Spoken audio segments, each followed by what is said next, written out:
তোমরা তো লাস্ট ভিডিওতে দেখেই নিয়েছো যে বাবানের আর্টের পরীক্ষা ছিল, আর ওকে নিয়েই আর্টের পরীক্ষা দেওয়াতে আমরা সবাই মিলে আলিপুরদুয়ার গিয়েছিলাম। তো ততক্ষণে কিন্তু দেখো ওদের পরীক্ষাও শেষ হয়ে গেছে, তো ওরা বাইরে চলেও এসছে। আর ওদের পরীক্ষা কিন্তু সেদিন বেশ ভালোই হয়েছিল। ওদের পরীক্ষা তো 11টা, সোয়া 11টা নাগাদ শুরু হয়েছিল আর শেষ হয়েছিল প্রায় 12টা, সোয়া 12টা নাগাদ। তারপরে কিন্তু সেদিন নাচেরও পরীক্ষা ছিল। তো এখানে দেখো প্রচুর স্টুডেন্ট এসেছিলো নাচেরও, তো ওরা কিন্তু সেজে গুজে সুন্দর ওদের কস্টিউম নিয়ে চলে এসেছিলো। আর সেদিন তো যারা যারা পরীক্ষা দিয়েছিল প্রত্যেকের জন্যই টিফিনের ব্যবস্থা ছিল। আর এদের দুইজনের টিফিনটা দেখো নিয়েও এসছে দিদি গিয়ে। আর টিফিনে ছিল কেক, ফ্রুটি আর একটা মিষ্টি। আর এইসব করতে করতেই তো দুপুর হয়ে গিয়েছিল, প্রায় 1টা বেজে গিয়েছিল। তো বাবান তো বাইরের খাবার খেয়ে নিয়েছিল, টিফিনটাও খেয়েছিল, কিন্তু আয়ুষের তো একদমই বাইরের খাবার খাওয়া নিষেধ।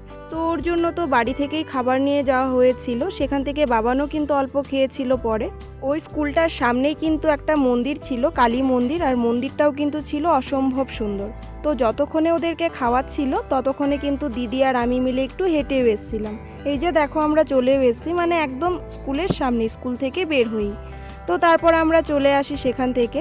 আর বাড়ি ফেরার সময় তো মোটামুটি 2টো বেজে গিয়েছিল। তো ততক্ষণে সবারই অল্প অল্প খিদেও পেয়ে গিয়েছিল। তো আমরা একটা মিষ্টির দোকানে ঢুকি আর ওখান থেকে কিন্তু পরোটা খেয়ে নিয়েছিলাম। আমি একটা সিঙ্গারাও খেয়েছিলাম, কিন্তু বাদবাকিরা কিন্তু সবাই শুধু পরোটাই খেয়েছিল। যাই হোক, তো তারপর আমরা সেখান থেকে খাওয়া দাওয়া করে বেরিয়েও চলে আসি। আর অনেকক্ষণ আগেই কিন্তু প্রায় বৃষ্টি থেমে গিয়েছিল। আর এখানে দেখো প্রচুর রৌদ্র ছিল না যদিও, কিন্তু তাও একটু একটু হালকা মানে গরম ছিল। আর ওয়েদারটা কিন্তু বেশ সুন্দর ছিল। তো তারপর আয়ুষ ওদেরকে নামিয়ে দিয়ে আমরা চলেই আসছিলাম, কিন্তু আমাদেরকে তো আর একদমই ছাড়ছিল না যে একটু কিছু খেয়েই যেতে হবে। দেন কিন্তু অল্প সময়ের জন্য দিদির ননদের বাড়িতে আমরা ঢুকেছিলাম। আর ওদের বাড়ির পেছনেই একটা সুন্দর পুকুর আছে। আসলে আয়ুষের তো বাইরের মাছ খাওয়া একদমই বারণ, তো তার জন্যই কিন্তু ওর বাবা বাড়ির পেছনের দিকে সুন্দর একটা ছোট পুকুর বানিয়েছে।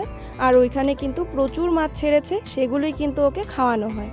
তো আমি যাওয়ার পর আমাকে সেগুলোই দেখাচ্ছিল। আর এখানে দেখো একটা রুটি দিয়েছে, আর মাছগুলো কিভাবে এসে খাচ্ছে।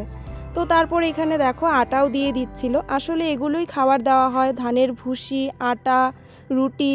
তো ওদের বাড়িতে কিন্তু প্রচুর পেয়ারা গাছ আছে, আর এখানে ছিল একটা লাল পেয়ারার গাছ। তো আমি বেশ অনেক বছর থেকেই ভাবছিলাম যে লাল পেয়ারা খাবো, কিন্তু কোনোভাবে আর খাওয়া হচ্ছিল না।